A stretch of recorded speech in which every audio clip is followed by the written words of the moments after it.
record button. So there we go. You'll hear a little message as if on cue that we are starting to record.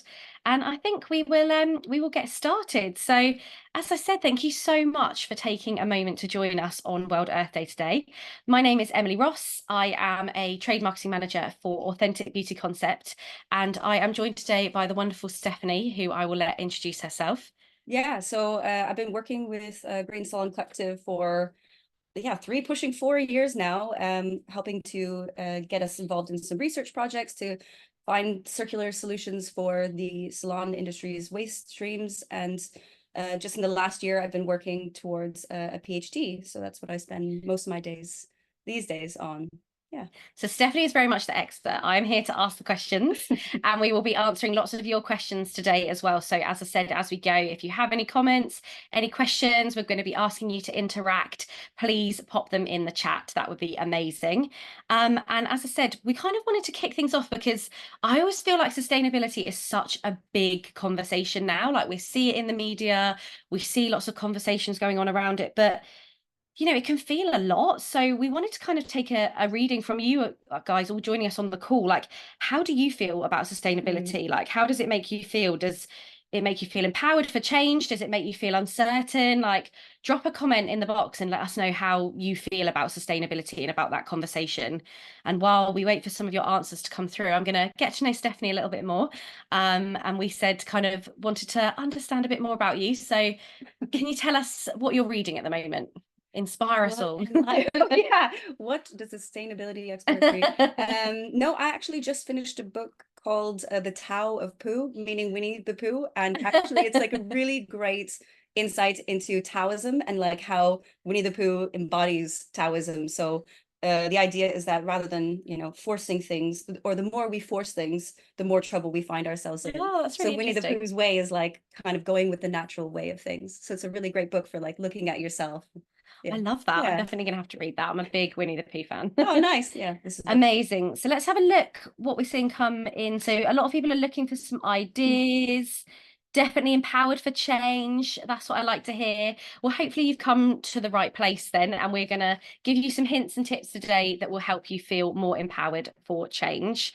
So as I said, we're starting with the big question today. And we really kind of feel, I guess, as I said, that we're past the point of just talking about what is sustainability. And I know obviously you've mentioned you dedicate a lot of your time to this topic, but what do you think it is about sustainability that can get a bit misunderstood or overlooked that we really kind of need to dig into a bit deeper? I think maybe a couple of things. The one thing is I don't think that people know what does sustainability actually mean, and what it means is that all of us today are sort of doing things to fulfill our needs, but we need to be doing those so that we without compromising the future generations to meet their own needs. So that's like the actual definition of sustainability. But I think the thing that people miss out on in sustainability, it's like we are very tunnel vision. This is about the environment. Yeah. Really, it's about three things. The environment is one of them. The other is about the economy. We need a thriving economy. We need jobs. But then also it's about people. It's about society and maintaining our well-being. So it's those three things, and that's kind of where the triple bottom line comes from. Yeah. And the three Ps. You've heard of the Yes. Yeah. And from what you've just said, I really like kind of it makes it that bit more relatable. So people, planet, and profit, which obviously, as a lot of business owners joining us today, those are three things I'm sure that you can all relate to, and we kind of want to dig into in a little bit more detail. Yeah. So like it's not just about the environment, is about ensuring that we improve the lives of people, we have livelihoods that we can count on. It's all these things that sort of work together. Amazing.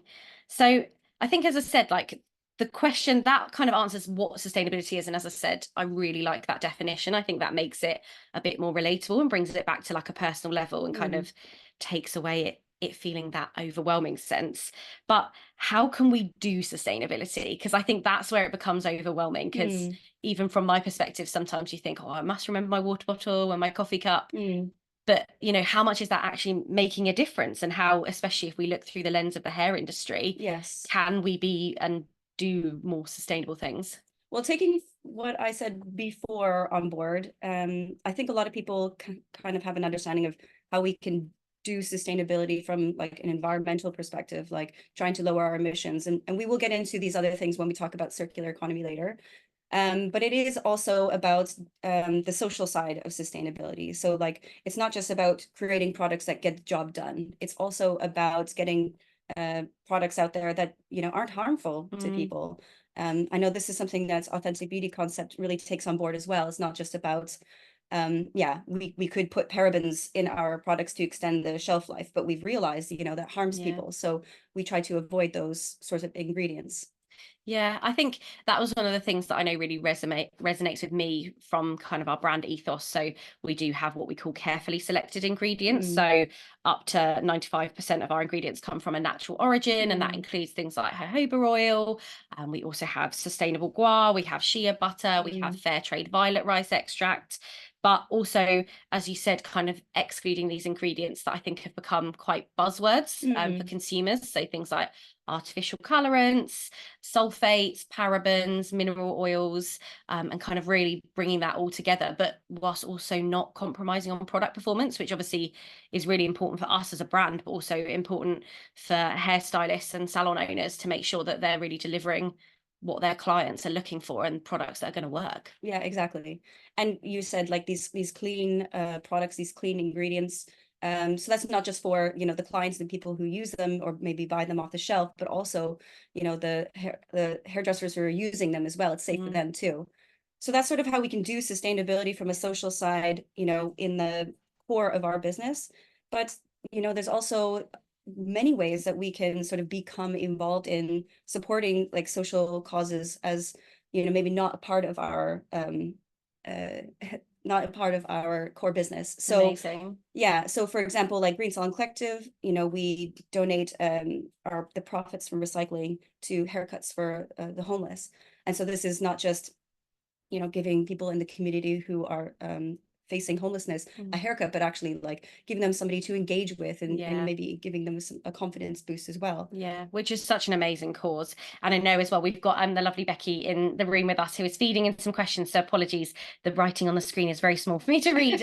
But we miss, I think it's Claire's question on the 3 Ps. So they were people, planet, and profit. Good question. So yes, those are the 3 Ps. And as I said, hopefully you felt we've touched on each of those in a little bit more detail, and we'll continue to do so throughout the rest of this live stream. But as we said, if you do have any questions as we go, please pop them in the chat and we will make sure that we answer them as we go.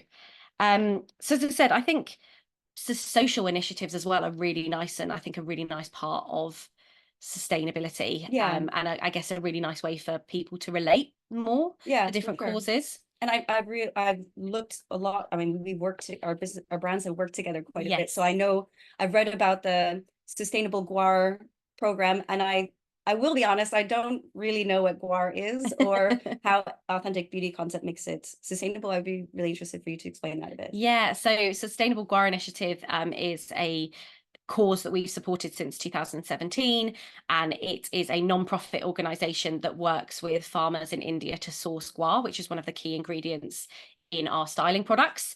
And it works with, as I said, the farmers. It really helps to teach them best practices with agriculture, about soil conservation. But what's really nice is that we're also working with their families in India. So we're helping them build kitchen gardens, teaching them about nutrition, and also working with the women and teaching them about menstruation as well, because that's a really taboo topic in certain areas of India still. So kind of, as I said, it then becomes that it's more than just a shampoo, you know, of all these great things that we're doing as well, which as well, I think brings it back to making it relatable, and as you said, not taking away now that means that the future generations won't have something, which is really, really nice. Yeah, and I think you've hit on a really good point here. So, you know, it's not like Authentic Beauty Concept doesn't want to, or these salons using your product don't want to, you know, make profit. It's really about balancing, you know, a profit making agenda with also, you know, prioritizing the people in this world and the people that maybe are affected by our businesses. And we can, with sustainability, we can really see that it goes beyond the sort of the confines of our, you know, little businesses that we run or big businesses that we run. And we really see the triple effect, and being aware of what the the ripple effect is of what happens in our business and how that can influence like the people who grow our ingredients and anybody who could be affected. So sustainability could be about, you know, using clean ingredients or using products that are clean, supporting social initiatives or recycling. Yeah. And I think that's really nice, because I think hopefully then for our business owners that are joining us today, that means that, you know, there's so many different ways that they can be sustainable, from the brands that they're working with, to how they're recycling waste in their salon, to the companies that they're partnering with for banking or water or electricity, but then also I guess how they're supporting their local community as well. So actually, when you open it up like that, there's so many ways in which you can be sustainable, and you don't have to do them all, because otherwise, again, then we get back into that overwhelming loop. But that just has really kind of helped to break down that barrier and make it more accessible, which hopefully everybody on the call will agree as well. Have we got any questions so far on sustainability, Becky, before we... One question, just about how ABC a more sustainable brand option. Amazing. So we have Becky just asked how our authentic beauty concept a more sustainable brand option, which hopefully we'll be touching on throughout the rest of this call as well. And we do have a couple of our business development managers on the call as well, so they'll be in the chat. If you have any questions about the brand, they can support as well. But in terms of our brand, sustainability is actually one of our core pillars. So we, as mentioned, we make sure that we're working and sourcing our ingredients from fair trade places, working with initiatives such as the Green Salon Collective, such as the Sustainable Guar Initiative, also with Plastic Bank. We make sure that all of our materials are made from recycled materials and are recyclable. And we also have initiatives such as the Refill Bar, which we'll be coming on to talk about as well in a little bit more detail, which actually kind of brings us on to our next topic quite nicely, which is the circular economy, which I think, as I said, we've heard a lot about sustainability, but the next buzzword I think at the moment that is everywhere is is the circular economy. And obviously, I guess my kind of more consumer related understanding of this is making sure I have my water bottle and my reusable coffee cup, and particularly the reuse element. But I know that you've done an entire PhD on this, so we'll be far more versed to talk about it than I will. So I'm sure you can do a bit of a better job of explaining it than I can. No, you definitely hit a couple of the R's. Reuse was in one of your examples. But like the small and short of it is that the circular economy, we're trying to move away from just taking things out of the earth and making things with them and then just throw them away. But really trying to extend the useful life of resources. We want to make what materials that we do use last as long as possible, so that we don't need to take more from the earth. So you've hit a couple of R's. I think people tend to know the reduce, reuse, recycle, and that kind of forms like the base of the circular economy, how it's understood. But there are so many other R's, and as I've learned through my work with Green Salon Collective, but also through my PhD that I'm doing now, there are so many R's. So I want to actually invite the people on the chat just now to enter into the comments any other R's you can think of beyond reduce, reuse, recycle. Any R's that you think could, you know, contribute to a circular economy. Just pop them in, anything you can think of. And why I'm like straining to read the screen. Hopefully Becky can shout them out. Repair is the best. Great job. And as they're coming through, I just want to explain it maybe a circular economy a slightly different way. So, you know, sustainability is great. The idea around it, people, planet, profits is really important, but it's so broad that it's almost lost all meaning. And that's what I mean. I think it then becomes almost overwhelming, not only as a consumer, that's right, as a business owner as well. Like, where do you even start? Yeah, where do you start? What do you do? So people really like the circular economy because it's like this concrete thing that you can do. Like there's almost like this clear roadmap. So people, they kind of have something to work with. And so these are strategies, as are coming in the comments now. Thank you so much. They really help us to take action, I suppose. So should we have a look at we've got refill, we've got remake, nice. Refuse, repurpose. Repurpose. Nice. Repurpose is a great one. We love the engagement, guys. Thank you so much. Absolutely. So you asked before, like, how do we do sustainability? I think that the R's are like this really great roadmap for how we do the circular economy. And then if we look at both of our brands, Yeah. Authentic Beauty Concept, Green Salon Collective, you really see the circular economy like in action. Yeah. So we're going to do a little bit more interactive bits. What we would like to do is invite you to sort of think about the R's that I'm going to give you a sort of a short explanation. I think that we have the next slide. Yes, we're going to Couple ask you some options. questions.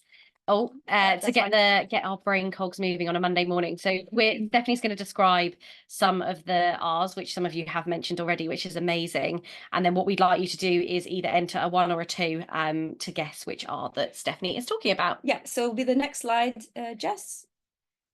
Yeah, so is this recycling a rethink? So like, spoiler, this is a bit easy, but we'll move on to the harder bits. It's Monday morning. This is right. Ease in. That's right.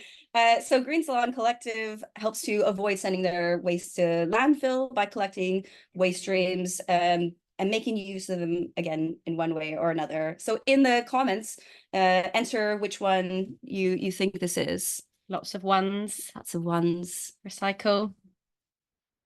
Couple of 2s as well. Yeah. Yeah. Actually, that's a valid point. I Yeah. mean, there's no, I mean, depending on what definitions you're going on, but I like whoever wrote 2. That's great. But yeah, we are referring to recycling. You could call it repurposing in certain ways. And I think the really interesting point here about recycling is it not just about, you have these waste items in your salon and you need to recycle them. It is really more than that. So it's about being mindful about the products and their packaging that you're bringing into your salons and making sure that they then are recyclable. And I know Authentic Beauty Concept takes this on board as well. And as I said, I think it really is twofold, and what's great about the partnership that we've come together to form between Authentic Beauty Concept and Green Salon Collective is hopefully it's covering those 2 things. So our brand is made from 80% post-consumer recycled plastic and is 100% recyclable, which is amazing. And then obviously by partnering with the Green Salon Collective, we really want to inspire salon owners and business owners to recycle the unrecyclable through the normal council recycle schemes. So really making sure that, I guess, then we're continuing the circular economy and the loop. Exactly right. Jess, can we go to the next slide? Right. So this one is something that we talked before about carefully selected ingredients, which is another way of saying that we're trying to avoid using, so let's say products made from animal ingredients or parabens or colorants, silicones and sulfates. So we're trying to avoid these things. So the hint is in avoiding these things. Which are we referring to in this case? Refuse or repurpose? Repurpose. Let's see. Amazing. Anybody see people's answers coming through? A bit more hesitant. That's good. Yeah, it's not so straightforward. A lot of 1s for refuse. Yeah, no, the 1s are correct. So here we're refusing. So, the other great thing about circular economy is not just that there's something specific that you can do. It's really well researched that there is sort of like a hierarchy of these R strategies. Some are genuinely better than others, and refuse is like right at the top. We really need to be thinking at the very beginning what we're doing, what we're selecting, what kind of ingredients. And I think that's really nice as well that you've referred to the hierarchy. And again, I liked that the circular economy is a bit of a roadmap, and I know we're sharing a lot of information today, so we will be doing a newsletter to round up and sharing all of these tips and tricks and the R's and the 3 P's, so you will get all of this written down afterwards as well, so hopefully to support you in your sustainable journey moving forward. And we have one last one.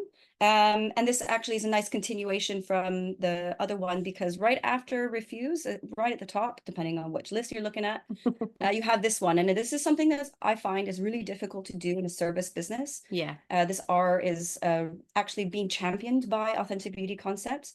And the clue is, do I have the clue? It's that you enable your customers to buy your product without forcing them to also buy the packaging. This is the hint. Yes. So 1 or 2. Yeah. So you help them to buy whatever liquids they need to buy. But everyone's had their coffee this morning, though. Look at all the teas rolling in. Oh, nice. Yeah. Yeah. That's definitely refill, which is also reuse. Yeah. Helping your customers to reuse. But the refill bar is I think this is one of my favorite ones. And I think we were absolutely thrilled as a brand to be able to offer this solution to our salons and their businesses, because it is, I think, one of the more widely recognized ours at the moment.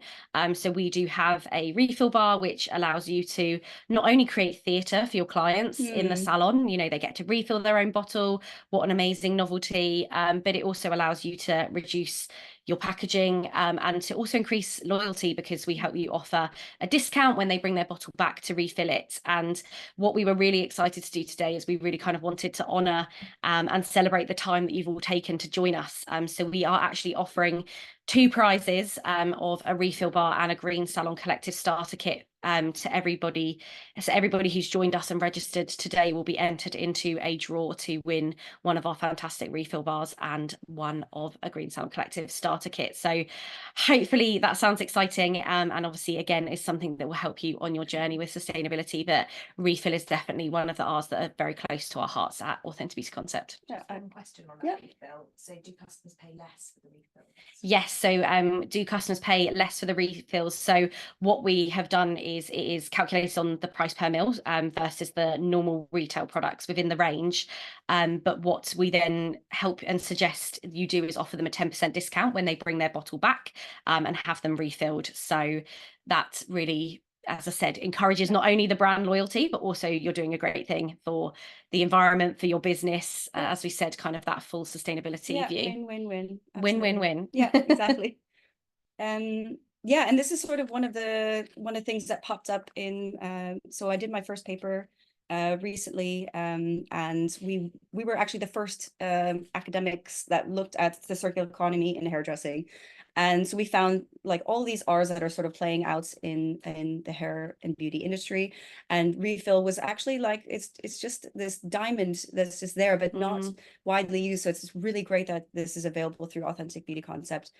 But one of the other things that we found when we were sort of like trying to understand circular economy in hairdressing is there is a lot of attention being given to recycling. Recycling is like the front runner, and it's the thing that shines. But we were talking about before, it's not just about how to recycle your difficult to recycle materials or something like that, but it could be your procurement strategy, but it also could be enabling your customers to recycle. So but the more maybe a little interesting thing that we found in this paper was that the circular economy is not always possible. So it was really important for us to look at the connection between circular economy and like society and like, social well-being. And you have these great examples like Green Salon Collective. If you you're part of this recycling program, they support social causes, really lovely connection there.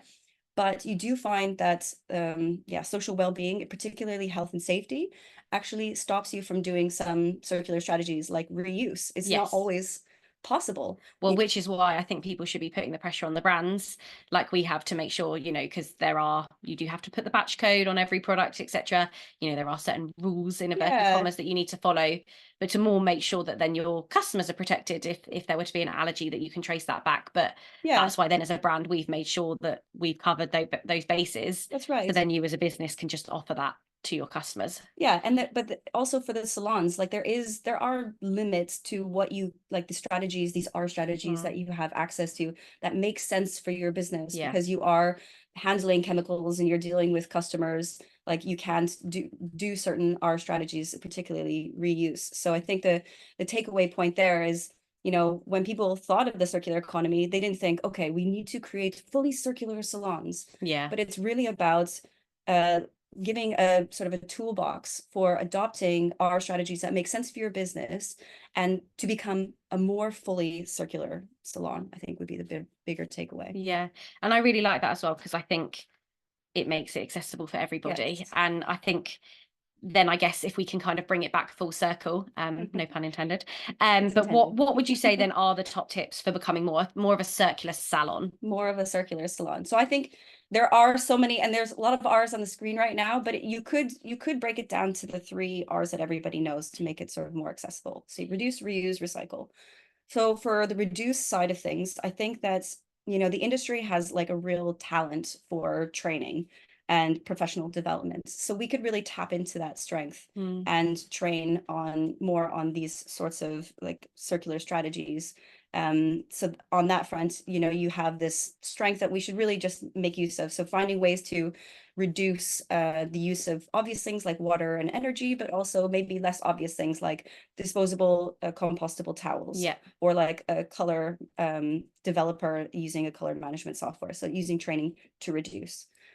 For reuse, I mean, it's like we said, it's not always possible. Reuse is a really difficult art strategy, Yeah. but there are ways like the refill bar, Yeah. helping your customers to reuse their packaging. Yeah, or even we know salons within our community that use disposable towels because that can be more efficient. Yeah. And then they let their customers take them home to either use them as a cleaning cloth until they disintegrate, and then they put them in their compost. Or so there's lots of, when you think about it, different ways that you can reuse, do that as well. Yeah, absolutely. And then the third R that everybody knows, recycling. So, you know, in your I think that the industry is well versed in recycling. I think that there are a lot of opportunities here, but you know, with the normal waste streams that we encounter in salons, yeah, there's usually a place for that. But when you can, this is sort of where Green Salon Collective really shines. You can really take the things that are difficult to recycle. There are ways. And I think to drive this point home, you know, on an individual level, I don't know if you feel this yourself, Emily, but for me, the struggle is like, what do my individual actions mean? Yeah. What do they matter? And sometimes then you can be like, oh, well, you know, I'm just one person. Is that really going to make a difference? I'm just one business. I'm just one hairstylist. Yeah, but I do think the salons can have a different perspective, because if like you're bringing 20 to 50 clients in a day, let's say, then that the scale alone there is much bigger. So like what you do and how you use materials really matters, and it makes a difference. Yeah. So, and I think, as you said, then relating that back to people, planet, profit, yeah, is kind of finding your why. And, you know, if you through the lens of not taking away for future generations, you know, I think that just makes it hit home on that personal level, and then it becomes much more easy to just prioritize what you're going to do. Yeah, and absolutely. Just get on with Yeah, exactly. Amazing. Well, I think, as I said, circular economy is such a huge topic, and we could talk and talk and talk about it. And as I said, we will definitely be sharing some key takeaways in a newsletter afterwards, for you guys to really digest in your own time. As I said, if you have any other questions, please continue to put them in the chat and we will make sure to answer those. But there was one more topic that we really wanted to get into, which sits really nicely alongside sustainability and the circular economy. And we know that things which are good things for people, for the planet, and for our businesses, but we also have a bit of an issue now in terms of the elephant in the room of greenwashing. And I think, just speaking to Stephanie in the last couple of weeks, like, greenwashing is such an interesting topic. I think we've all heard about it. We all probably have our own personal opinions about it, but what does it mean to you, and what are you seeing from a researcher perspective on this topic? So I guess the way I could think about it is greenwashing is like, you know, this hair product that promises these magical results, but then falls short. But then instead of hair, we're talking about environmental claims that sound great, but that really, oh, we're short on time. That's all right. Oh, no, we're good for time. Yeah. Okay. But in terms of environmental claims, it's about these things that really sound good, but they're not substantiated. So that's kind of how you can think about greenwashing. And this is super relevant right now. I just finished supervising a bachelor student who was writing her thesis, and she was interested in greenwashing, and we combined our interests. And I'm interested in the hair beauty industry, and she really wanted to know. She was looking at greenwashing, but at eco labels, real eco labels and fake eco labels, which I think is really interesting. Yeah, and it was a great study because it had some really unexpected findings. So she showed people these eco labels, some of them real, some of them fake. And by fake, I mean they're not third-party certified, they're unsubstantiated, there's no evidence. They're also made to look a bit like a logo that you can trust. And to see if people could like tell if they were different. So we wanted to do something with you guys. To see if you could, we're going to show you some of the same ones that she's showed her. Go ahead, Jess. So we want to show you a few example, I think just 3. And in the comments, if you would just put real or fake, the first thing that actually the best thing is to do the first thing that comes to your mind. Yeah. And see if you can tell if it's real or fake. So we're getting a lot of, oh, and very quickly. Yeah, I love it. Everyone's so on it today. Yeah. So getting a lot of, I think the majority, it looks like real. We have had a couple of fake, false. Yep. So a mix really, which I think then is Yeah. really interesting just It off is the bat that very- already yeah. it's such a mixed Yeah. that So- people aren't sure. Exactly. And that's totally fair. So this is a real logo. It's only awarded to businesses who have gone through like an extensive auditing process, who prioritize, you know, their profits, but also people and the environment. And I feel like B Corp has really become big Yeah, in the last it's kind more- of 12 to 18 months. Yeah. Like you're seeing a lot more brands showcasing this label. Yeah, and it really exemplifies the triple bottom line that we're talking about. Yeah. So in her study, she found that most people, yeah, they guessed it right, just like here, but it was almost half and half. Yeah. About 45% of people thought it was fake. So that was interesting. Should we go Should to we the try next another one? Yeah. Okay. So real or fake? What do you Real or think? fake? Cruelty free. False. Or big fake in capital letters. Yeah, Very nice. strongly about that one. Yeah. Yeah, everyone's saying false for that one. Yeah, that's well spotted. So she found this one on a shampoo bottle, and it's not real in the sense that it's not third party certified. There's no evidence that there was cruelty free. And the problem here, real like greenwashing issue here, is it's sort of made to look like the stamp of approval. Yeah. Which can be a bit misleading to certain brands. And she found that actually most people thought that it was a real like label that was certified. Yeah. So that's kind of problematic. And I think these things are so interesting, like you could fall down a real rabbit hole again, excuse the pun, but in terms of how even as humans we're just kind of predisposed to want to see something that looks like a trusted source to trust, which is really, really interesting. Did we have one more? Yeah, let's do this one. So EcoCert Cosmos Organic, is this real or fake? Do we think as well? Real? Yeah. Oh, a mix. A real, again, this one, I think more reals it looks like than fakes on this one. So, oh no, maybe 50-50. Yeah. No, this is a globally acknowledged logo. See, I think I would have said that. Yeah, one was yeah. fake. I wasn't very familiar with this, but it's on hair care brands around the world. Amazing. Yeah. So it's and most people thought it was fake in her study. Yeah. So I guess then bringing that background, like why are eco labels so important, and I guess how can our viewers be using those to their advantage as part of their business? Yeah, well, I think the case of eco labels really maybe gives us a sort of a roadmap how to avoid greenwashing. So I think for salons, this would be like really being specific about the claims that you're making, like, you know, being sort of transparent. You know, we have certified vegan products in our salon, or we are zero waste, we send nothing to landfill. So I think that being like very specific is really important.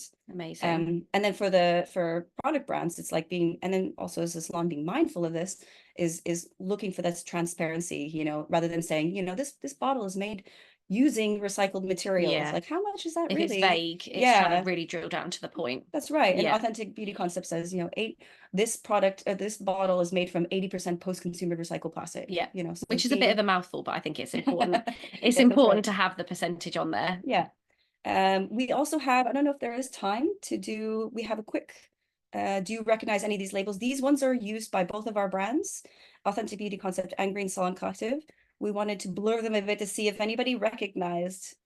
Do we have time to I think if you can put like in the chat if these are labels that you recognize, just write them down at random. Yeah, everybody seems to recognize these ones, which is good. That's what we like to hear.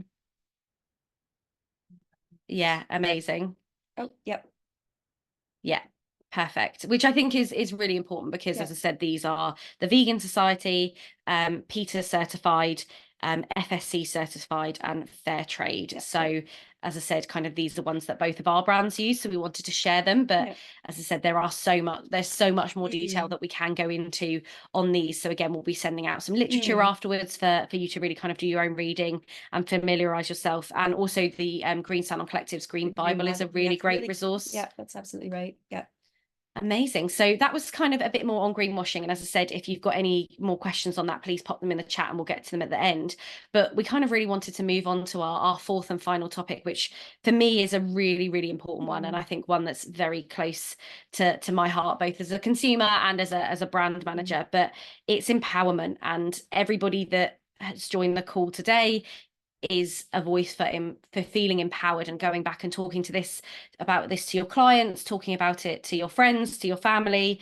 And we feel that, you know, it's not just enough to just make a product and make sure the ingredients are sustainable. You know, it doesn't end there. It's how we're carrying this message forward and how we're sharing this message. So one of the ways in which we're doing that, and we've partnered with the Green Salon Collective, is through mirror talkers, which are stickers that go on your mirrors and kind of enable conversation with your clients. But it was a project prior to that, which Stephanie worked on with the Green Salon Collective. So can you talk us a little bit more why that project was so important and kind of what it enables within the salon? Yeah.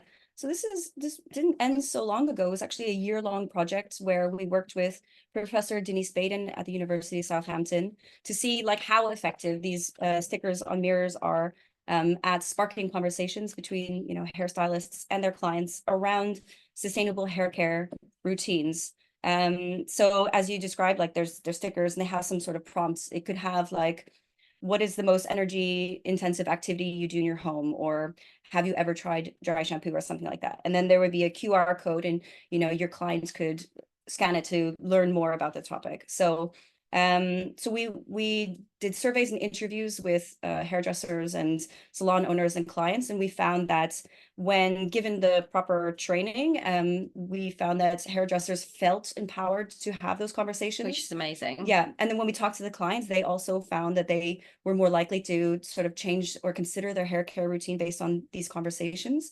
So that was really great. We were, you know, that's kind of what we were expecting. Yeah, which are really amazing results. And I think what is really nice is that it highlights that it's not about, you know, this is about making your business more sustainable too. So it's a really great prompt for retail. So, you know, selling products as well. We don't want people to be, you know, yes, we might be asking them to use a spray conditioner instead of a leave-in conditioner, or dry shampoo to extend between their washes, but that's still selling product. It's, you know, feeding into that sustainable business strategy as well. We also like we didn't, I'm not sure we asked for it, but we found that as a result that if you had a mirror talker with something about dry shampoo or leave-in conditioner, it would boost sales of that product, so which is really great. And we also found, because mirror talkers isn't just like sticking some sort of sticker on your mirrors and walking away, it involves some level of training and education. So the salons that sort of were involved in these mirror talkers, they found that the hairdressers were using like water and energy more efficiently. So it was really like a cost saving for the salons. It was really,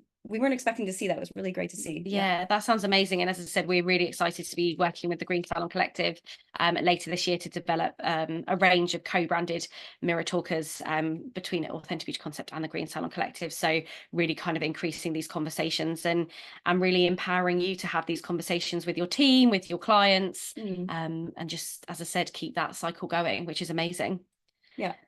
So as I said, we've talked about a lot today, and it really kind of feels like, you know, we've had some really meaningful conversation. Hopefully that you agree.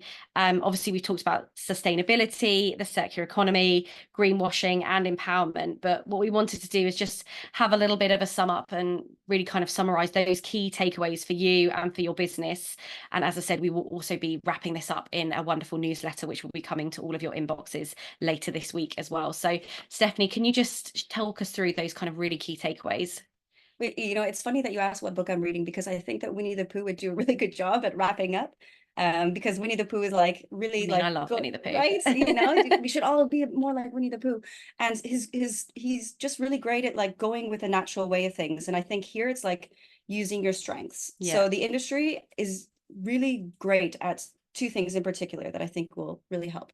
The first thing is that, I mean, this is something that I really admire and respect about the industry, is this insatiable appetite for professional development.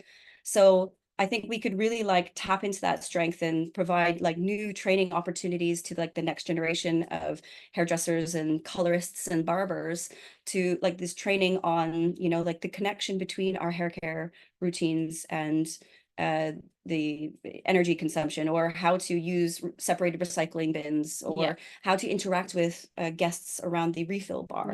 So these new training activities, I think we could really take sustainability to the next level using the strength of the industry. I think that would be one thing. And then the other thing that I think the industry does really well is that, you know, hairdressers are already educators, you know, and they're trusted for their expertise on hair care.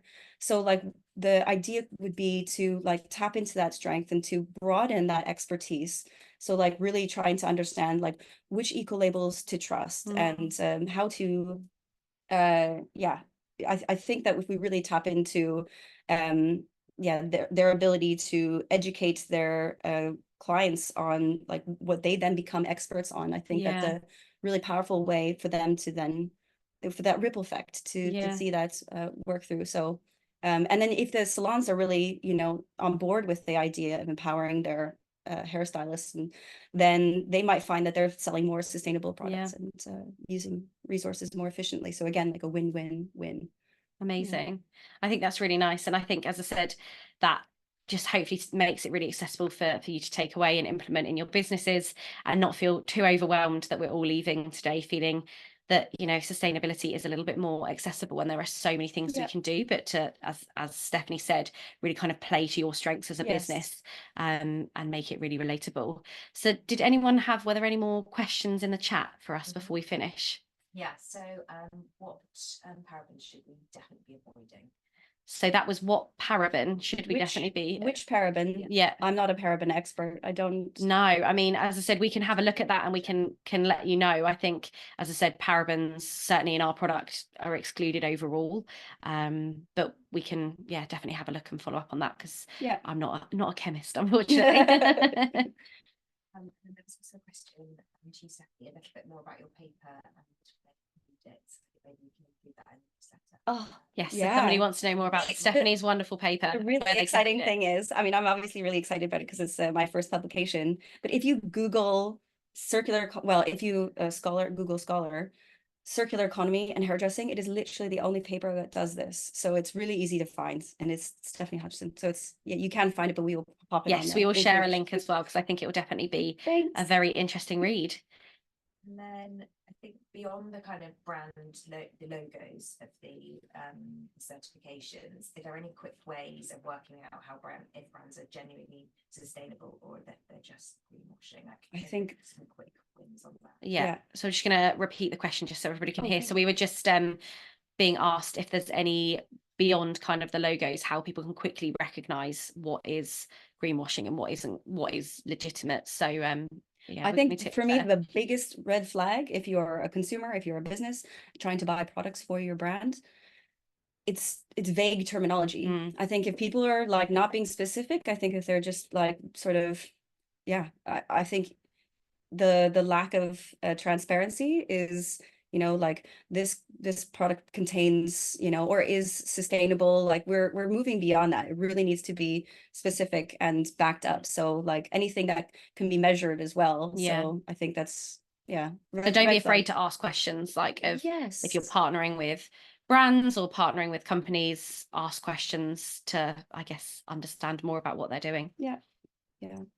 And then one great question, a salon who doesn't feel they're doing very much at the moment, where should she begin? They've been a bit overwhelmed.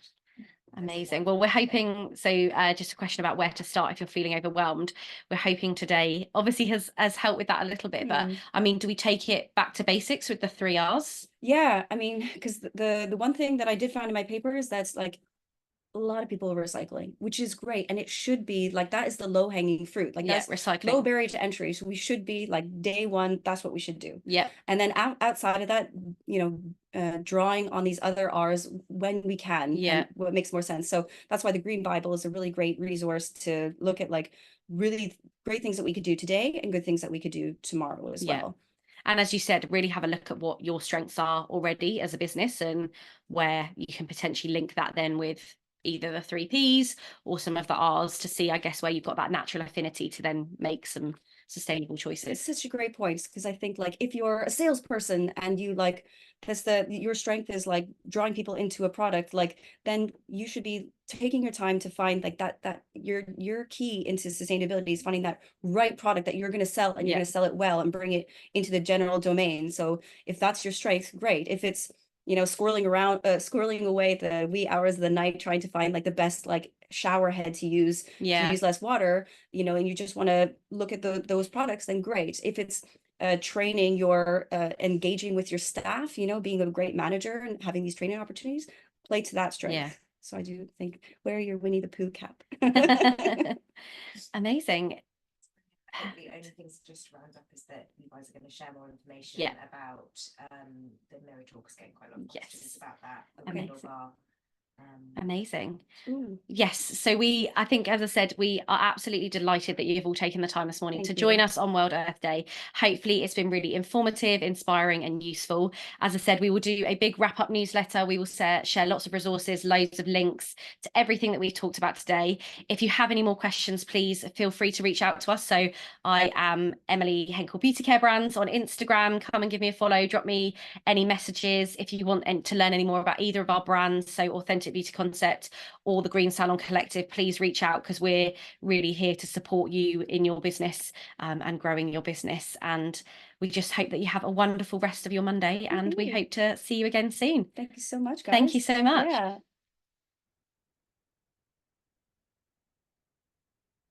Hoping Jess